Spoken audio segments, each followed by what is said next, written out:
Hello, everybody. My name's Rob Grosso. I am a facilitator at United Activities Unlimited, and I'm here today to talk to you about the 2020 census. Specifically, this little workshop will be about how to self-respond to the 2020 census. We're living in a crazy time right now thanks to COVID-19, but a lot of things that were still important from before the virus really started to take place are still important now, and one of them is this year's census. The 2020 census is very important for our communities, and what I'm going to go through today is a really simple workshop on how you guys can individually respond to it. So that's what our objective is, how to help in getting our community counted. And we achieve this through self-response.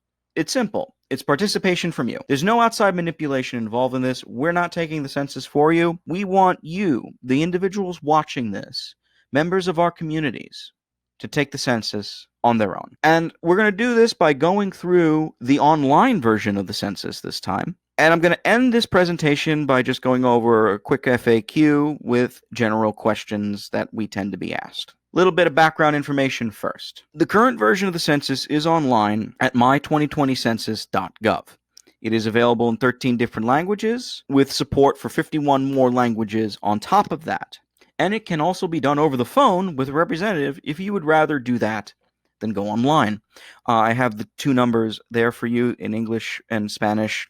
The census website at my2020census.gov also offers more phone numbers for multiple languages. So again, lots of different support options there for you. Quick online response process. The website will be live between now and August 14th to answer the census online. Now, there's two ways to do it. First is through unique ID numbers, which were already mailed out at this point, and that's the preferred method, but it's not required to fill out the census. The second way is responding without an ID number, but this requires simply a valid address or location description. Generally, one person per household is supposed to complete the form online. However, if you have multiple unrelated families in one building, each of them can respond separately. Finally, and this is a big one, there will be no email or text prompts for the census. Anytime you get an email or a text message claiming to be from the Census Bureau, it is a scam. No ifs, ands, or buts. The Census Bureau will only contact you one way, and we're going to get into that later. Also, just to reiterate that, there's a lot of people that are using the Census Bureau to try and scam people who may not know anything about the census out there. One typical tactic you see is, for example, is asking for a social security number. Real quick, the census never asks for a social security number. So if you get a form saying the census is asking for your social security number, it's a scam. Don't answer it. So let's go through it. First things first, do you have your Census 2020 mailer? On the right-hand side, that's what it looks like. That's the official document. And where the arrows are pointing would be where your census ID would be. If you do not have that mailer, that's okay. If you do, you simply put the ID where you see the 12-digit census ID code here on the right-hand side. If you do not, the orange arrows are pointing to where you have to click. You click that space, and you simply go to this page here. Census 2020 without a code page. And you basically type in your address. If you do not have a street address, you're supposed to describe the location you are in. So very simple and straightforward. Once you type in your address, then they go into the general questions for the census. First things first will be the person that is filling out the form, typically known as person 1. Person 1 here has two things they need to fill out for themselves before they get into other questions. That is their full name and a telephone number. The telephone number is the only bit of personal information the Census Bureau asks for. The reason why they only ask for a telephone number is that is the only way that they would personally try and get in contact with individuals who have filled out their census. Reasons why they would call you would be maybe there's a discrepancy on the census, maybe too many questions were left blank. Or in other cases, maybe there was a mistake on like who's living in the household or something of that nature. Mistakes like that are the only reasons they would contact you. Otherwise, they would never use that telephone number for any personal gain. Same thing with names. In fact, the reason why they're asking for names ties into the next set of questions on the census: household questions and people questions. These are the two primary categories that the census goes for. There's a couple of questions for household questions. We'll take care of that first because it's very easy and straightforward. First, and the most important question here, would be how many people are living in your household. The online version right here can fit up to 99 names. Now, it's very unlikely you'll need 99 names for your household, but who knows? Maybe you do. But the big key here is that everybody needs to be counted. This is including children, for example, especially children who are 5 years of age or under, which are usually a large group that are undercounted in the census. Not just children, though, or even newborns. This also includes elderly, friends and relatives that are living in your household right now, roommates that are living in your household right now. Everybody who's living in that household, regardless of their relationship to person one, the person who's filling this out, needs to be listed.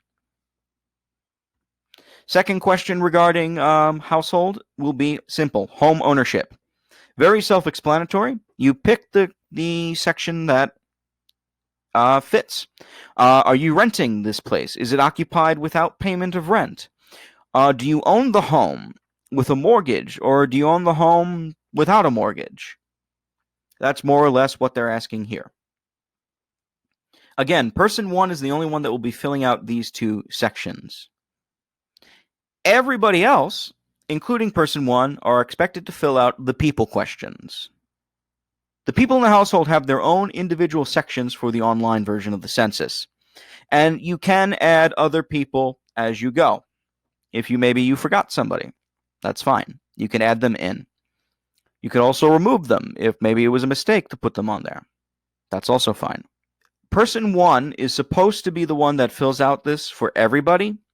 Technically, the other people in the household can come in and fill that out themselves, but it's really supposed to be only person one. Now, what are the questions that they would ask? Well, for the individuals living in the household that are not person one, the first question they get would be their relationship to person one. For example, let's say you have a standard family: mother, father, 2 kids, and that's it. The mother is the one that's filling out the census. She's person one.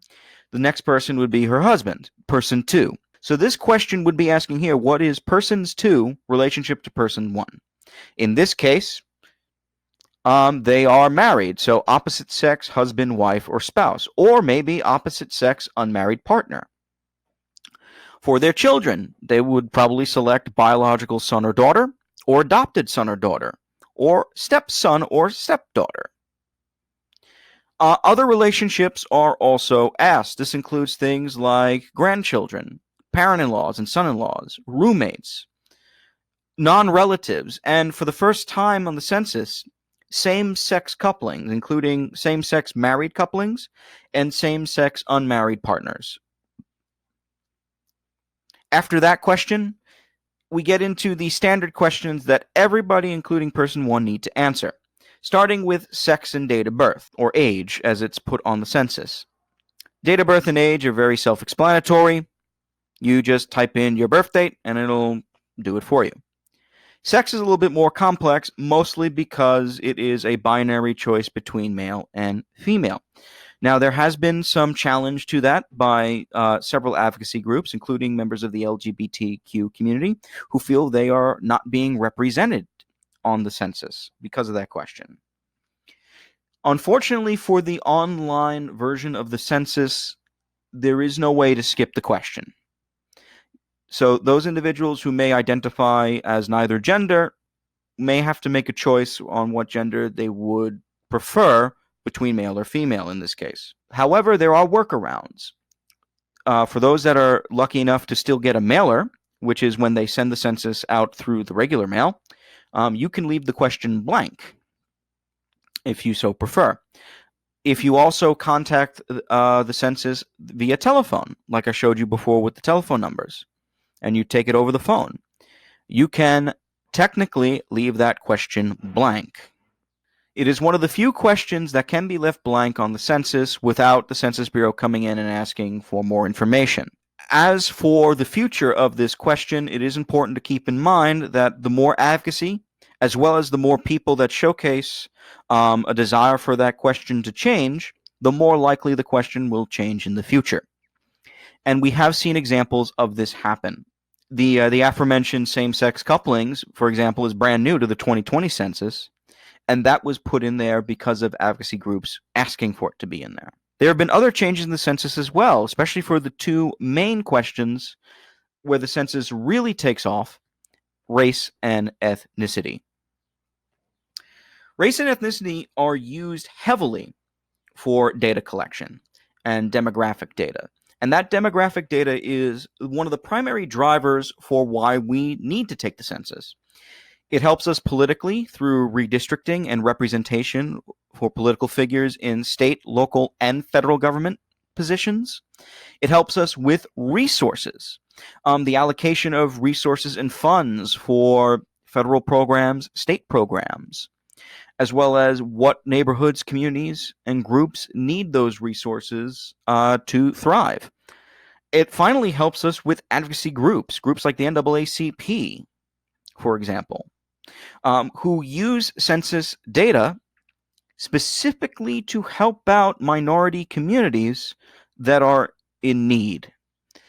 This can include things such as giving them extra funding, protections, making sure their communities are safe. All of this is tied directly to census data, specifically demographic data that usually comes from race and ethnicity. So, those two questions are very important. For ethnicity, they're always asking for Hispanic, Latino, or Spanish origin. It is very self-explanatory. Yes or no, and if yes, you have several options, including a write-in option. Race, same thing. You select one or more of the boxes for the options that are available. And you can now, for the first time in the census, enter your origin as well. What does that mean? Well, for example, if I fill out the census, I would select white, and I am Italian and Irish in terms of my origins, in terms of where my family comes from. So I would fill out in the box there, Italian and Irish. This is the first time the census is actually tracking specific data such as origins. And this is actually a massive change. One that can help further break down demographic data into a more fine-tuned point that can definitely help advocacy groups, representation, rights, and resources. So there are multiple options for that. White, Black, American Indian or Alaskan Native, Asian, and so on. Outside of those questions, you're pretty much done with the census, except for one final bit to deal with. And this final bit is really straightforward. It is asking if anybody else living in your household also lives in another place. Those places, for example, can be someone who is attending college. Maybe they live in a second residence or have a seasonal residence. Maybe they are on a military assignment at the time of the census being taken, or maybe they've been incarcerated. If that applies to anybody in the household, you simply click their name. If it does not, you simply click none of the above. And after that, that's pretty much it. The census is done. Now, during the census, if you have any additional questions, you actually can get extra help. The Census Bureau has included a help button in the far right-hand corner, where you see the orange arrows are pointing to, which gives a little bit of additional information, as well as an FAQ about the self-response. So it could tell you more information that maybe I'm giving here, for example. This is also helpful for those that just wanted to double check something, or maybe forgot what the function of these questions are, maybe not understand what the function of the questions are.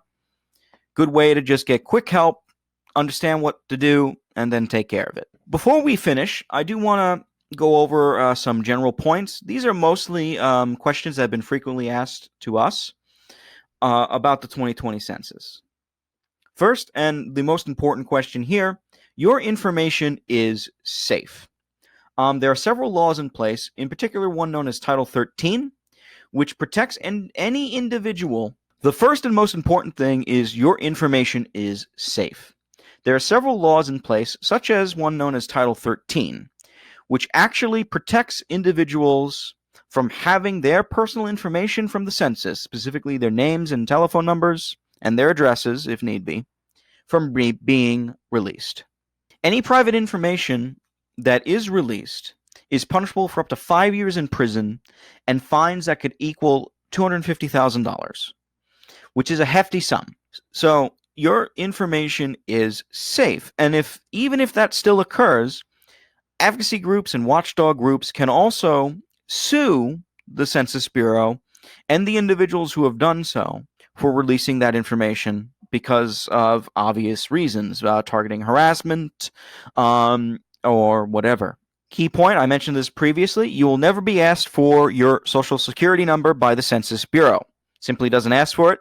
Anybody who is asking for it that claims they're from the census is scamming you. You will be asked for your telephone number, as I showed you before. It is on the online form.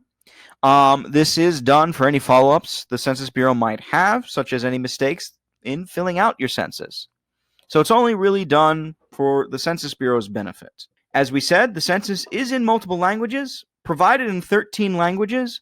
And when we say provided in 13 languages, it's important to note that the online form is in 13 languages. Support for up to 51 different languages includes either telephone number or FAQ sheets that are written specifically in those languages to help translate what the census is. A question we actually do get sometimes is our role in all of this. It's important to note that UAU is not affiliated with the government at all. We're simply a community-based organization. We're here to basically remind our community members to do the census, talk about it, showcase facts and information, and encourage everybody to self-respond.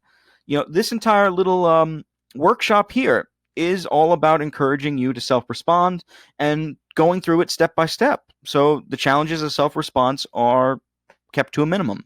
Finally, and this one's kind of a big one, if you do not self-respond, the Census Bureau will likely follow up with you in person at your home. Now, there are some challenges to that right now because of the current COVID-19 outbreak. Regardless, around the beginning of May, what's expected is that the Census Bureau will start sending out individuals to certain homes, and it will basically be asking, hey, did you fill it out? And can I ask you questions about your household and who's living there? A lot of people don't like that.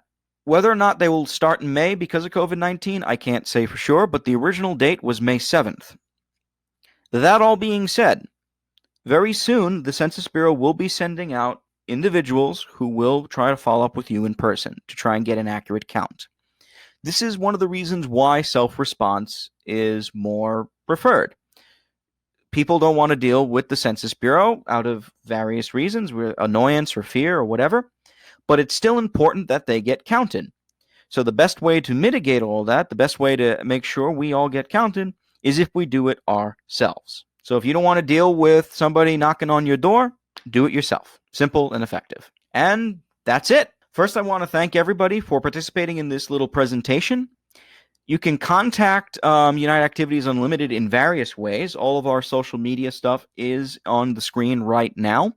This includes Twitter at UAU Workforce Dev, Facebook and Instagram, UAU Workforce Development, our email, census@unitedactivities.org, and our YouTube channel, United Activities Unlimited Workforce Development. Again, thank you so much for listening to our little presentation. I hope this has been very helpful, or at the very least, somewhat educational on the practice of self-response. And I hope people are encouraged to self-respond to the census now. Thank you again. Have a good day.